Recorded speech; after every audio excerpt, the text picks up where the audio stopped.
Hello and welcome everybody to another Career Revolution interview series. The place to be to revolutionize your career, to think differently, big ideas for your career, invite imagination and possibility. What I hope that you get out of this conversation and with every amazing guest that I have in studio and on this platform is the spark of potentiality in you doing something phenomenal and changing the trajectory of your career.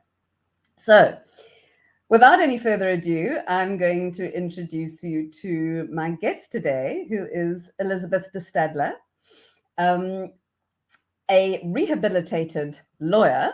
I'm going to read to you what she describes of herself.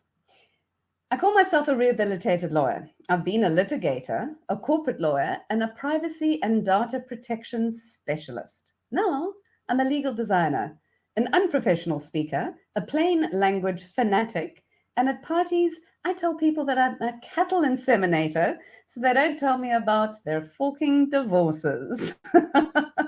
Without any further ado, Elizabeth, welcome. Well, it's always so funny when people read that description because it changes quite often, actually. I'd forgotten about the cattle insemination. No disrespect to that, to our agriculturist friends and family, but yeah, exactly. It's a noble profession, I'm sure. Absolutely. Somebody's going to have to do it. Somebody has to do it. But Elizabeth, so I mean, everything about what anybody can read about you on LinkedIn just makes people want to know more and learn more. And rehabilitated lawyer, I mean, you could probably stop there, but you go on to #FunLawyer, plain language fanatic. You're also an amateur skateboarder, human researcher. Retired. I love the way you call yourself an unprofessional speaker. We're here to prove you different. We're here to prove you wrong on that. Yeah, it's that references to the fact that I do have a bit of a foul mouth. We believe in swearing. I think it's very important. If there were another word, we would use it. Give us another set of words, and we would gladly use them. It's just that those words are the best words to use, and they have the best response. So exactly, and it's been scientifically proven that it's really good for you to swear. So I'll stop there. So here we are, Career Revolution. I mean, we've got a host of people who are going to be watching this LinkedIn Live. Then, they might be joining us on podcast version, or they might be watching it in replay on YouTube. And there's lots of spaces for people to engage and ask questions. So before we get into some questions and precipitate what people might be wanting to know about you, let's start off with, what was that revolution? What was the ball of fire that pivoted you from your traditional legal speak to this super cool, amazing thing that is changing the way we think about law, changing the way we think about something that is so traditional and yet can be so fun? Thank you. But tell us your story. So quite recently, actually, someone challenged me to think about my backstory, we call it. So the reasons why I became a lawyer. So that forced me to a little bit of introspection, and I had to do a bit of time traveling all the way back to 1998. And I realized that I became a lawyer because at the time I was coming out of the closet. So I'm very proud of the fact that I came out before Ellen DeGeneres did. And they weren't... they weren't that many public sort of role models out there. There were two for me at the time: Katie Lang, the singer, and Judge Kathy Satchwell. She's a South African judge that later on became famous. She's a human rights lawyer. She later on became famous because when she became a judge, she instituted a court case against her employer, the government, in order to get her partner equal benefits. And I realized that was kind of formative for me. So I had Kathy Satchwell as this kind of human rights idol. And so I went on to study law and I became a litigator. So I went to court. And what happened in that time is actually that I was quite good at it, but I was very, very unhappy. It wasn't really, I'm quite conflict averse, for instance, as a person. So I found it incredibly stressful. And that then led to kind of a more typical part of the story, which is unfortunately all too familiar to most lawyers, where you get burnt out. And eventually I working for a very, very big corporate law firm in Johannesburg, and I eventually left. And then I came to Hideout at UCT, of all places, to study. I did my master's basically because I didn't know what else to do. But through that process, I started learning about the plain language movement, and I started thinking, and my thesis ultimately was about behavioral economics or cognitive science and the law, and how we write our legislation. And that kind of got me into this, on this path that I'm on now. Thinking more in terms of law being human-centered, designing, and I use that in inverted commas. This is more a methodology, but when you think about legal documents or processes or whatever, that you apply a multidisciplinary approach, and you learn from UX design, you learn from graphic design principles, you learn from cognitive science, and you just make the law more accessible. Yeah, that's the story. So that's the story. So Kathy Satchwell, how did you hear about her? So she really revolutionized a lot of people's thinking, and it was her court case that made you go, I want to do the thing that she's doing, which is this law thing. So how did she come across your horizon? How did that? A history teacher in high school. Unfortunately, she's now passed away, but she was also really like a pivotal sort of influence on me. She was just one of those fantastic teachers. And she got me interested in political science and human rights. And obviously at the time, it was also the Truth and Reconciliation Commission, and Kathy Satchwell testified. She was at that point, I believe, still an advocate, a human rights advocate. And that just got me interested on many levels, I suppose. Yes, absolutely. I see how she was represented a reckoning and a sense of truth that as you say, was important for you. Yeah, and I mean, funnily enough, I eventually, and it was towards the end of my career as a litigator, I appeared in front of her at the time it was still called the Witwatersrand Local Division in Johannesburg. So there was a kind of poetry to it. That was the last case that I did, was before her. It was funny because she accidentally misgendered me. She thought I was a very young male attorney. And I was wearing a suit. And at the time, I was also sometimes wearing ties. So it was a very funny exchange. But I'm sure that I like the way that you referred to it as a sort of poetic reckoning. It was like a bit of a circling back, and how fascinating that was that gender came up too. That's interesting. Yeah, no, it was very funny. Elizabeth, so standing courageously as not only bucking the trajectory of the legal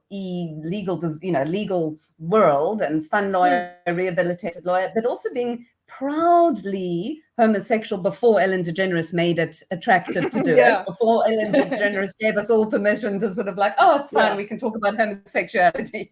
Not that it really made it any easier, but a lot of courage that you're sort of walking a path of purpose. And I know that word can be overtraded. I know it can be kind of kicked down the road a little bit, but there's no other way of describing, again, like swear words. Give me another word to use and I'll gladly use it. I sometimes refer to kind of, there's a light within you that needs to shine, and you just got to let it shine brightly. And it feels like that's really where your career has where you have made it get to. You're standing in a place where you wouldn't want to be doing any other work. I mean, I'm sure you'd prefer to be doing, skateboarding nonstop, but I suppose my question to you is, and many people who would be listening, where did you find that courage? How did you do that? What was it? If you could take us through something so that there can be an extrapolation that the listeners will then say, I can do it. I can hear it. I can see it. I can do it too. That's quite a tall order. It's been a long road for me. I would say, what gives me the courage, I suppose, is just ultimately, and I mean, I'm in my 40s, but ultimately, like, engineering a world for myself where I feel 100% comfortable. And I mean, obviously, sometimes people make me feel uncomfortable. You're out in the world, and it can sometimes be quite uncomfortable. But as far as I have been able, I've created this world around myself where, swearing and being gay and messing around on a skateboard and all of these things are just kind of normal. But I don't want to create the impression that it was easy. I mean, I have been in therapy for 10 years. I'm very proud of that as well, and it wasn't easy. Not in the 90s, it wasn't easy. Even, 10 years ago, it's sometimes it's sometimes not an easy road to walk, I think. So I think the other thing that's incredibly important is to find your tribe. And, when we talk about social media, for instance, one of the things I think that has really helped me is once I started being really authentic on social media, and not at all like hiding who I am or what my preferences are, I started finding these people that I surround myself with, that tribe. And there are actually quite a few of us in the legal industry. And I spend time with them, and we form a little almost support group. Some people would call it an echo chamber, but I think it's really important for your psychological safety to have that tribe. And that gives you the courage to go out and try and convert, for lack of a better word, other people who might not hold. Yeah. And let's face it, that is important to we're hardwired as humans to have that connection. And whether the light that we want to shine in the world is about diversity, whether the light we want to shine in the world is about gender preferences or careers or whatever it might be, we need to have that support. We need to have that buffer zone of our tribe who are there, who are kind of hanging in the slipstream and ready to support us, because that's what makes it all worthwhile. That's what makes it easier too. It's safer. I like that phrase of psychological safety that I borrow from Maslow. I'm sure you're familiar with the triangle, but that bottom part of the triangle that makes it everything else possible. You can't get to the top of the triangle, which is about self-actualization and being comfortable in your own skin, without like psychological safety, which isn't just about physical actual safety from harm, but it's also about just being comfortable with who you are and surrounding yourself with people who accept you. Absolutely.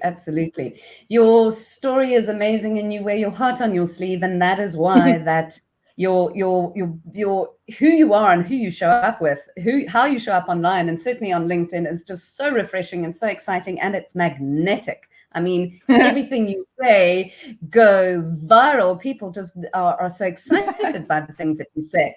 And I refer to the document that I love, where you say how to write a ship contract. And I'm just going to read a few pages from that. So find an old template, change nothing, hit send.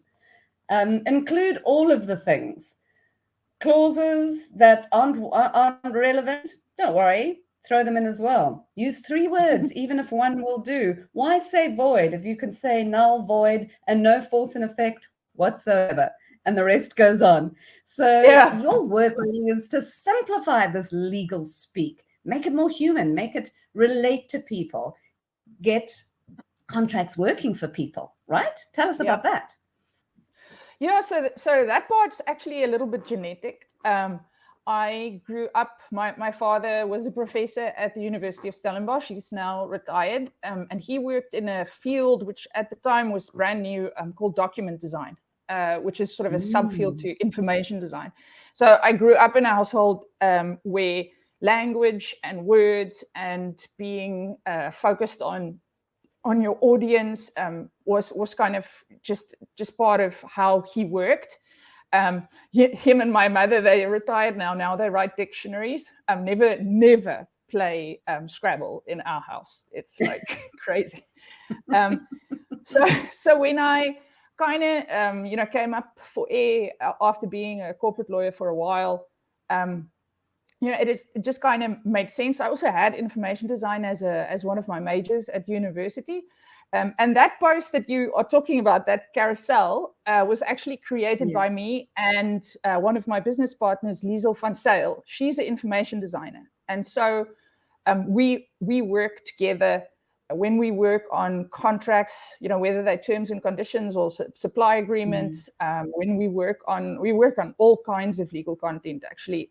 We join forces. And that's kind of, for me, the hallmark of my approach to law and life is to collaborate and to borrow from other disciplines. You can borrow people, you can borrow principles, but you'll always find, like, I'm always looking at things and going, okay, how can I use this? How can I apply this to what I do? Yeah. Okay. And so, rehabilitated lawyer, talk to us about that concept. And I'm sure there's many, many, many people, as you said, the legal industry, like many others, are prone to burnout. Ridiculous hours, crazy demands, performance, get the information, win the case, whatever side of the law you're on. It really is a bit of a friction pot of churning people out, and they don't come out their better selves necessarily. And it's not just the legal world, it's the finance world. It's not just the finance world. It's this, we're seeing this throughout the future of work, the way that we work. I mean, things have to change. We're on a trajectory to absolutely nowhere in that regard. For sure. But what does a rehabilitated lawyer really mean in essence? It doesn't have a fixed meaning. I mean, where the phrase came from was actually a bit of a joke that one of my other business partners and I made a number of years ago. We just started calling ourselves rehabilitated lawyers. There are some people who call themselves recovering lawyers. I think it's just a bit of an acknowledgement that there are aspects of the legal services industry that isn't good for people. Some people thrive. I mean, it's not, but as you point out, I mean, we do have a bit of a mental health crisis going on. And if you look at the studies, we are more likely than other professions to suffer from depression or to be problem drinkers.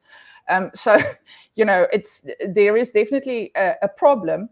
And then during the course of sort of last year, we decided to make a bit of a business out of this. So Rehabilitated Lawyer as a business is brand new. What we do is workshops. I often get asked to come and do pep talks at law firms, just to get people just to reframe their place in the legal services industry, because there are so many personas that you can adopt as a lawyer that they really, when people say I'm a lawyer, you don't really know much about them at that point, because there are so many different roles and different fields within law. And I quite firmly believe that you can find your happy space in the profession, but it's really important that you work at it and that you think about what works for you and what doesn't work for you. There are certain sort of structural limitations. So one of the biggest contributors, I think, to mental health issues in law is the billable hour. It's a very unhealthy way of working, but that's not going to go away anytime soon. I mean, in our legal consultancy, we don't use the billable hour anymore. So then it becomes about again, just reframing how you think about the billable hour and how you make sure that you don't fall prey to some of its more sort of pernicious effects. So we do coaching as well. Yeah. So the work that you do with other law firms are, as you said, pep talks and classes and coaching.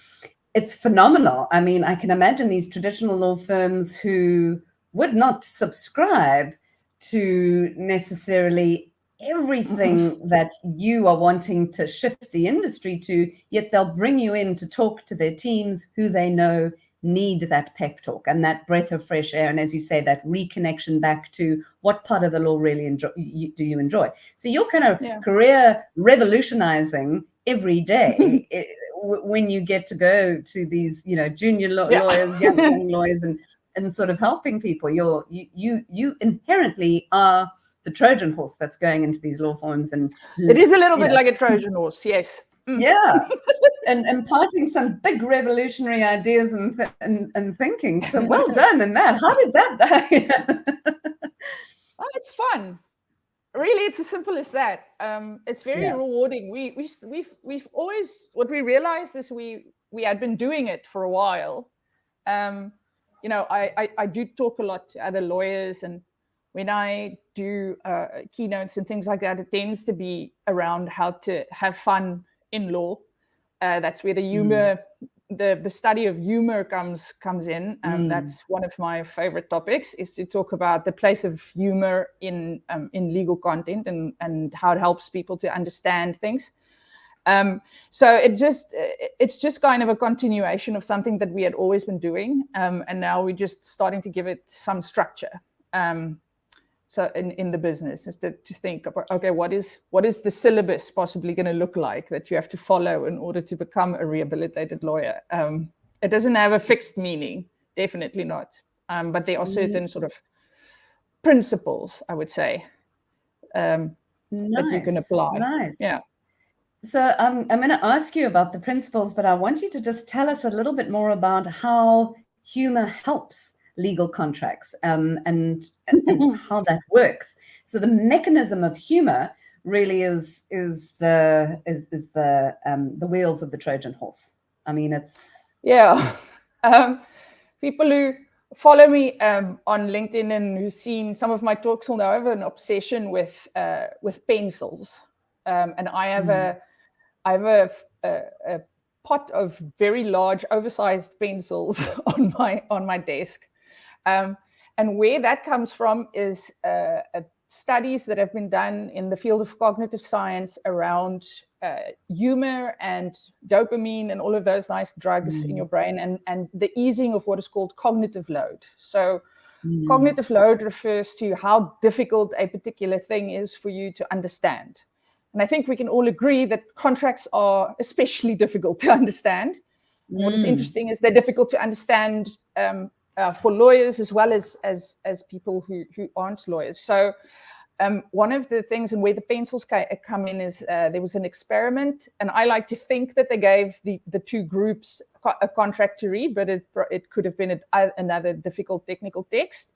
One group was asked to read it just as is. They were the control group, and another group were asked to read it while clenching a pencil lengthwise in their mouths, which triggers the same muscles as when you smile.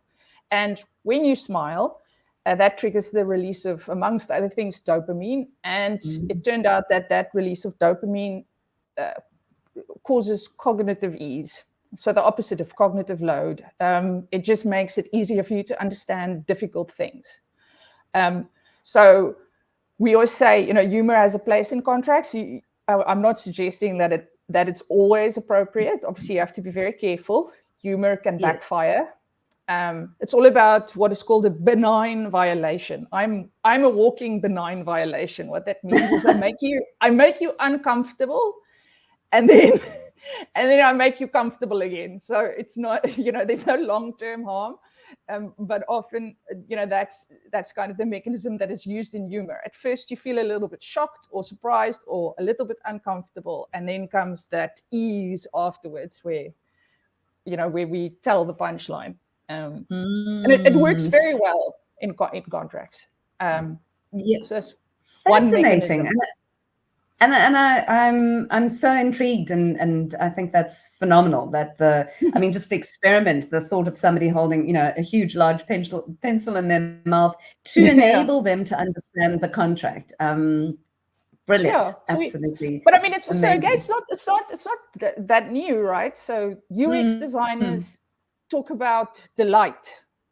So that is a form of of humor. So delight for me is like, you're not rolling on the floor laughing, but you're smiling. Yes. And when people do that, all of a sudden a process that might have felt difficult feels easier. And so, I mean, if you're having fun, it's easier. Everything's easier.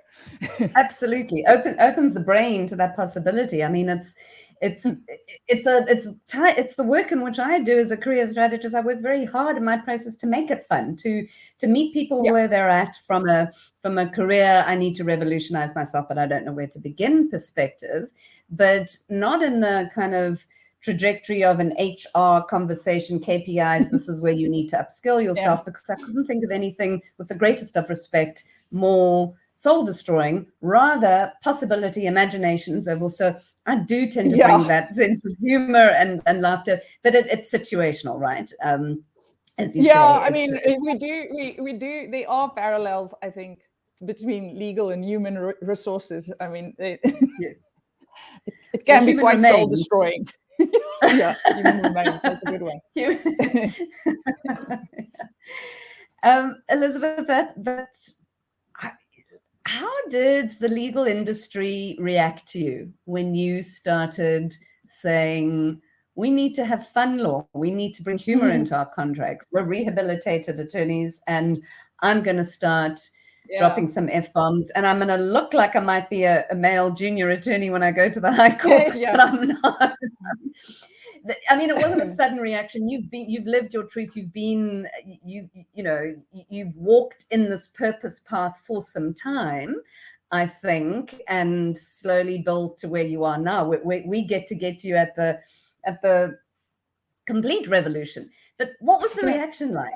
That must have been challenging. That must have been interesting, and it must have been telling. So, I mean, I'm not everybody's cup of tea. So I think none of us are. On the more conservative end of the spectrum, mostly, I mean, people just ignore you, or they think you're slightly crazy, and they're quite dismissive, and I'm okay with that. I don't, I'm not that evangelical that I need to convert absolutely everybody. What we found is definitely that there's been a shift. So 10 years ago, we were seen as sort of quite the sort of rebel, right? A rebel brand. And now, we're seeing there are so many different what they call alternative legal service providers now that it's almost starting to it starts feeling almost pedestrian.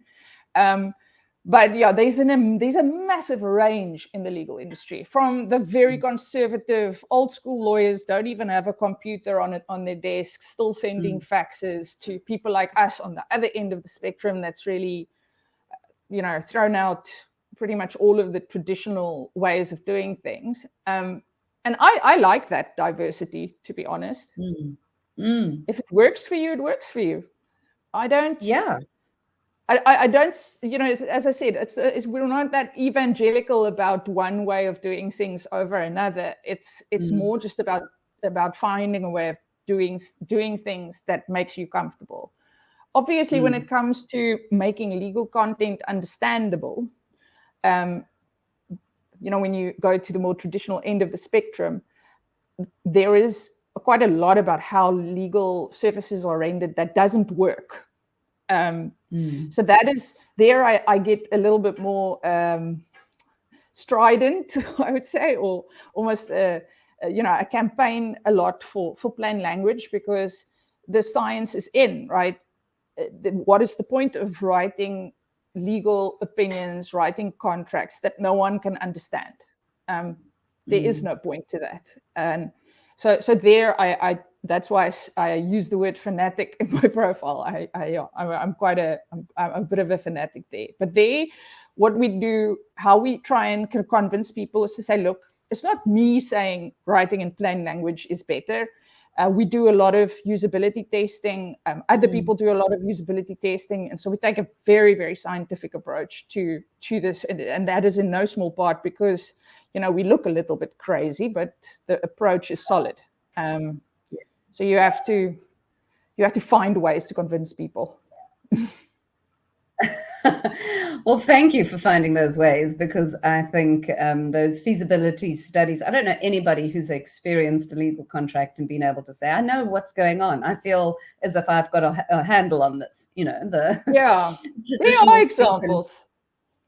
Yeah, there are pockets of sort of examples. I mean, and that's definitely changing. There's been a huge, it's almost a sea change in how brands think about also their legal brand, if I can put it like that. Like we're definitely seeing an increase in momentum when it comes to that.